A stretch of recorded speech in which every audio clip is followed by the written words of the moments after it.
Hey guys, it's Gaia and welcome back for another video. This one is going to be a big one because this week I could potentially find out if I have a place at Cambridge to do my PhD, which is crazy. I'm not sure honestly how to feel right now. As you guys know, if you've watched the last vlog, I had my interview last week and it went really well, but you never know with these kind of things. PhDs in general are really competitive, let alone at places like Cambridge, so but I thought to film whatever the outcome. Just to do a little recap if you're new here, I graduated from my master's in 2024 and I studied criminal psychology and forensic investigation at the University of Portsmouth. And if you have been with me for a while, you will remember that controversially I did choose University of Portsmouth over Cambridge, and that was pretty much down to the fact that it was the right place, wrong time. I just wasn't ready for Cambridge at that point, but I'm ready now. During my master's, I really developed a passion for gender-based violence research and advocacy. So since graduating, I've been spending the last 2 years building up loads of research and policy experience within the sector. So just over a month ago, I submitted my first ever PhD application, which was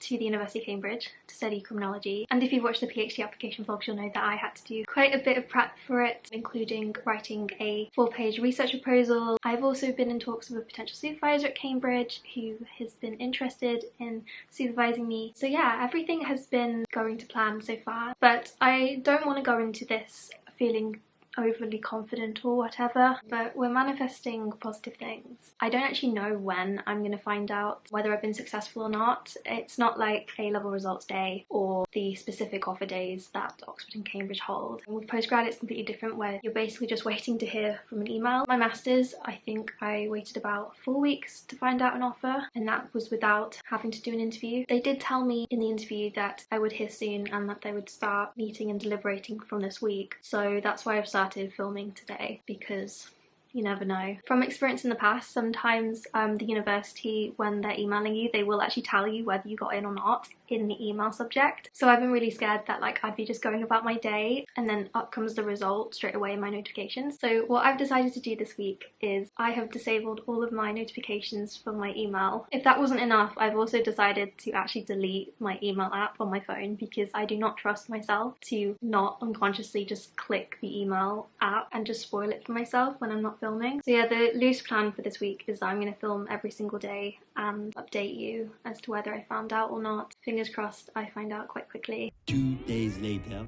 Hey guys, so it's Wednesday now, day 3 of officially waiting. As expected, the last 2 days I haven't heard anything. Also at Cambridge, the way they do it, they send you like a full-on offer letter. So I thought to myself, surely that's going to take a little bit of time to sort. So I went into today thinking that I might not hear anything either. It's probably going to be another week or so. I checked my emails this morning and as expected nothing was there. I wasn't going to check my emails until the evening, but I couldn't help myself. I've just checked and something's come through from my preferred supervisor. I think the subject says something about PhD urgent, and as soon as I saw that I clicked off my email straight away. I was like, oh my god. So part of me is thinking this might be the outcome. Oh my gosh. Cambridge will normally tell you your outcome via an email from the official postgraduate admissions team. So because of that, there's a part of me that's thinking this email isn't the outcome. It might just be something else that my preferred supervisor wants to ask me about. I mean, this has completely thrown me by surprise because I really didn't think I'd get anything. I kept telling myself, Guy, you're expecting it way too quickly. They're not going to tell you for like another week or so. But yeah, I guess we better open this email.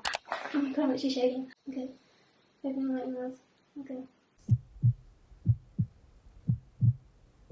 Dear Guy, I'm very pleased to let you know that you've been selected as a candidate for the ESRC scholarship. This means that the Institute will support your application along with 3 other candidates. You will receive an official communication in due course, but I wanted to contact you in advance as there is some work to be done soon.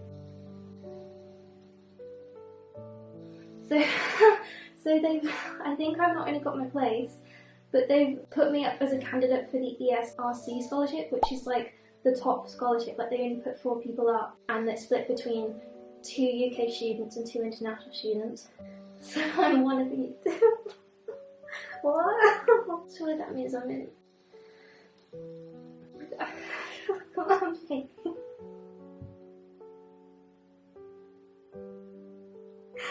Oh my god.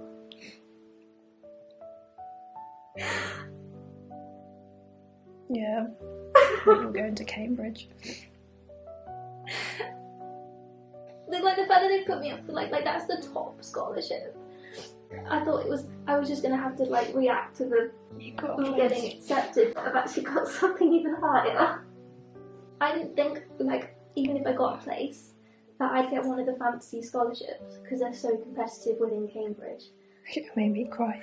Because that would mean that I'd get the 3 years for free, like they'd fund me. Because I was so worried that I'd get my space, and then I'd have to like figure out how to fund it, because Cambridge can't necessarily fund you.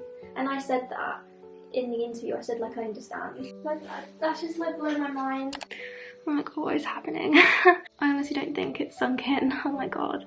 I'm gonna go and call down Lo and tell him the good news. Yeah, baby. So, that's it. We've done it. I cried. Was there any doubt? Hey guys, so it's been about a week since I opened that email. I have since received my official University of Cambridge conditional offer. Okay, it's loading. Welcome to the postgraduate applicant self-service for offers holders. Yeah, so it says PhD probationary in criminology starting Michaelmas term 2026.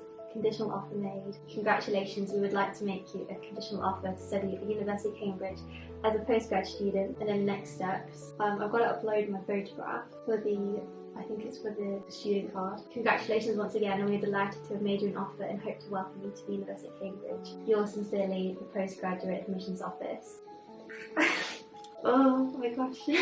And I have also accepted my place at Nottingham College, which makes me feel really emotional because Nottingham was my first choice college out of all the different colleges at Cambridge due to the fact that it has such a rich and pioneering feminist history. Nottingham College is the lively and sociable women's college at the heart of the University of Cambridge. Founded in 1871, we are the oldest college run by women for women. At its heart, a Cambridge college is a community of learning, teaching and research, but at Nottingham, perhaps more than most, learning and research lend us a quiet determination to change the world, and then in brackets, and maybe not always so quiet. And I just feel like that's me, as an ambitious woman who also would like to change the world. I just feel like it's home. Like, it has such incredible alumni, including the likes of Sylvia Plath, Rosalind Franklin, Germaine Greer, Jane Goodall, Emma Thompson, like exceptional women. So it's a true honour that I am going to be one of its newest members. Regarding my actual Cambridge offer, I feel like for the first few days I was in absolute shock. Not shock in terms of not thinking I'd get in. I know that I worked so hard for this. Like, you know when people say that they put their blood, sweat and tears into something? I did that. Like, I worked absolutely solidly for the last 2 years for this, and there have been lots of sacrifices along the way, and like I said before, this is something that like I've wanted so badly. Me getting this offer is bigger than just getting into Cambridge because it's Cambridge's sake. It signifies something a lot larger, the power of self-belief and how no matter how many times life knocks you down, you can still get up. Despite maths not being my strong suit because of my dyslexia, I am a big lover of numbers and analysing different trends and patterns. And you may have seen recently there's been a big trend going around with 2026 being the new 2016, and I've been doing a lot of reflecting on that and the journey I've been on for the last 10 years. 10 years ago I was 16, just about to do her GCSEs, and was really going under the radar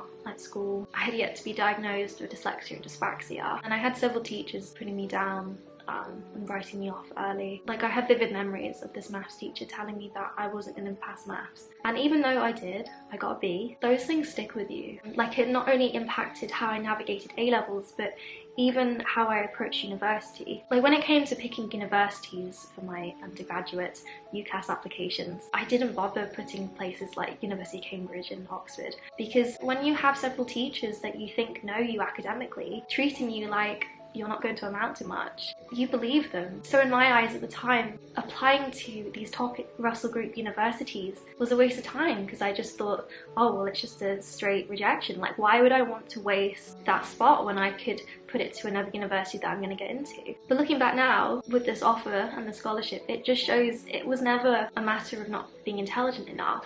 It was because I didn't have the right support in place at the time. I was facing lots of additional barriers that I didn't realise that were affecting my grades. It was only during university where I was able to get that diagnosis and, you know, learn about myself a lot more and how I learn, that I was able to not only change my grades around, but also my mindset. And then when it came to my master's applications and figuring out which universities I wanted to apply to this time, for the first time in my life, I allowed myself to dream, and I saw Cambridge and I thought, why not? Like, why can't I have that, you know? And I got it. I got that master's offer. And even though I didn't go in the end because I wasn't ready for Cambridge, it showed me that it is possible. I am capable. And that continued to be the case during my master's, where I ended up getting distinction after distinction, and now we're here.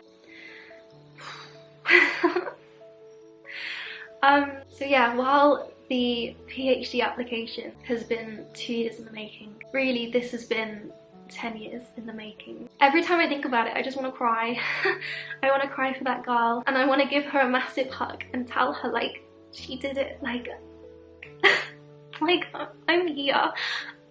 Like we did this. You didn't let those teachers define you. This Cambridge PhD offer is for her because she didn't give up. This is really for any young person out there who has been written off or has struggled in the education system. Keep going and don't give up, and don't let anyone define you but yourself. You are the only person that is walking your path. Like, it took a while, but I'm so glad now I'm no longer listening to those teachers. And I'm so glad I allowed myself to finally dream because it's paying off. Like, I am going to one of the top universities in the world and being ranked in like the top 3 or 4. I think every single time I think about it, like, I just feel so emotional. There's been so many times this week where I've just like started crying, even though it is happy tears. I've also done a lot of manifestation over the last 2 years, and I've manifested not just only in my words, but as you'll have seen, in so many different ways, including the Cambridge hoodie I bought last year to manifest my place in the criminology department. I have made multiple vision boards with both Cambridge and Nottingham on them. Also, another thing that I did that I've completely forgot about was 2 years ago when I decided I wanted to apply to Cambridge for my PhD. I found a picture of a Cambridge graduation certificate on the internet, edited my name, Nottingham College, and my estimated graduation date onto it. And yeah, I completely forgot that I'd done that until recently when I came across it. Also, speaking of Nottingham, back in November I did like a weekend trip away to Cambridge with my boyfriend Dan, and in one of the gift shops I bought this postcard of Nottingham, and I have had this postcard on my desk in front of me every day leading up to the PhD application deadline. So yeah, the fact that not only has all of my hard work paid off, but also all of this manifestation. But I want to round up this video by saying thank you so much to every single one of you who has supported me through this journey. It has been a pleasure documenting my life on YouTube for the last nearly 7 years, and I can tell you that girl who started that YouTube channel back then in 2019, she wasn't even sure at the time if she was going to do a PhD. So never in her wildest dreams would she have ever expected to do a PhD at the University of Cambridge. So yeah, thank you so much for coming along on this journey, and I am so excited for all of the Cambridge vlogs to commence. Like, I've already started planning them in my head. This is your sign to never give up. Thank you so much for watching, and I'll see you next time for another video. Bye!